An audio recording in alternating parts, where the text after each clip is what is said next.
సంవత్సరాల తరబడి ఎన్ని మందులు వాడినా మీ మోకాల నొప్పులు తగ్గట్లేదా? ప్రాణ పెయిన్ క్లినిక్ లో అత్యాధునిక చికిత్స. గత ఎన్నికలప్పుడు జరిగిన వైఎస్ వివేకానందరెడ్డి హత్య ఘటన ఈ ఎన్నికల్లో కాష్టంలా మండుతూనే ఉంది. కడప రాజకీయాల్ని కుదిపేస్తోంది కూడా. ఇప్పటికే వివేక కేసు నిందితుడు అవినాష్ మరోసారి కడప ఎంపీ బరిలో దిగడంతో ఆయనకు పోటీగా వైఎస్ షర్మిల పోటీలో ఉన్నారు. దీంతో అవినాష్ కు మద్దతుగా జగన్, షర్మిలకు మద్దతుగా వివేక కుటుంబం సపోర్ట్ గా నిలిచింది. దీంతో కడప ఎన్నికల్లో వైఎస్ కుటుంబం రెండుగా విడిపోయింది. అయితే జగన్ నామినేషన్ వేసే రోజు మరో ట్విస్ట్ తెరపైకొచ్చింది. వివేక హత్య కేసులో వైసీపీ తీరు, అవినాష్ కు జగన్ మద్దతు వంటి అంశాలను ప్రస్తావిస్తూ వివేక భార్య సౌభాగ్యమ్మ సీఎం కు లేఖ రాశారు. ఇప్పుడది ఏపీ రాజకీయాల్లో హాట్ టాపిక్ అయింది. ఇంతకీ ఆమె లేఖలో ఏం రాసింది?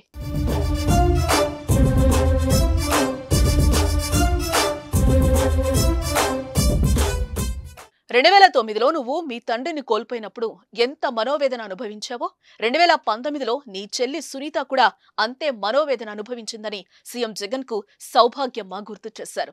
అప్పటి నుంచి ఇప్పటి వరకు జరిగిన పరిణామాలు మమ్మల్ని ఎక్కువగా బాధ పెట్టినట్లుగా పేర్కొన్నారు. మన కుటుంబంలోని వారే హత్యకు కారణం కావడం, హత్యకు కారణమైన వాళ్లకు నువ్వు రక్షణగా ఉండటం సరికాదని అన్నారు ఆమె. నిన్ను సీఎంగా చూడాలని ఎంతో తప్పించిన చిన్నానను ఏ విధంగా చేయటం, నీ పత్రిక, నీ టీవీ ఛానల్, నీ సోషల్ మీడియా, నీ పార్టీ వర్గాలు తీవ్ర రూపంలో మాట్లాడటం, చెప్పలేనంత విధంగా హరణం చేయించటం ఇది కరెక్టేనా అని సౌభాగ్యమ్మ ప్రశ్నించారు.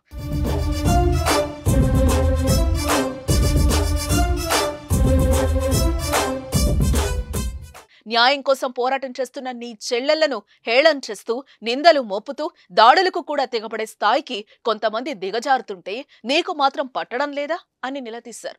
సునీతకు మద్దతుగా నిలిచి పోరాటం చేస్తున్న షర్మిలను కూడా టార్గెట్ చేస్తుంటే నీవు నిమ్మకు నీరెత్తినట్లు ఉండటం ఏంటన్నారు. కుటుంబ సభ్యుడిగా కాకపోయినా రాష్ట్ర ముఖ్యమంత్రిగా అయినా ఇదేనా నీ కర్తవ్యం అని ప్రశ్నించారు. ఇంకా బాధించే అంశం, హత్యకు కారకులైన వారికి మరలా ఎంపీగా అవకాశాన్ని నీవు కల్పించటం ఇది సమంజసమా అని అడిగారు. ఇటువంటి దుశ్చర్యలు నీకు ఏమాత్రం మంచిది కాదన్నారు. ఇది నీకు తగదు అన్నారు. హత్యకు కారకుడైన నిందితుడు నామినేషన్ దాఖలు చేసినందున చివరి ప్రయత్నంగా న్యాయం, ధర్మం ఆలోచించమని ప్రార్థిస్తున్నట్లుగా తెలిపారు. రాగద్వేషాలకు అతీతంగా పరిపాలన చేస్తామని ప్రమాణం చేసిన రాష్ట్ర ముఖ్యమంత్రిగా న్యాయం, ధర్మం, నిజం వైపు నిలబడమని నిన్ను వేడుకుంటున్నట్లుగా సౌభాగ్యమ్మ లేఖలో తెలిపారు. ఇప్పుడు ఈ లేఖపై రాజకీయ వర్గాల్లో చర్చ జరుగుతోంది.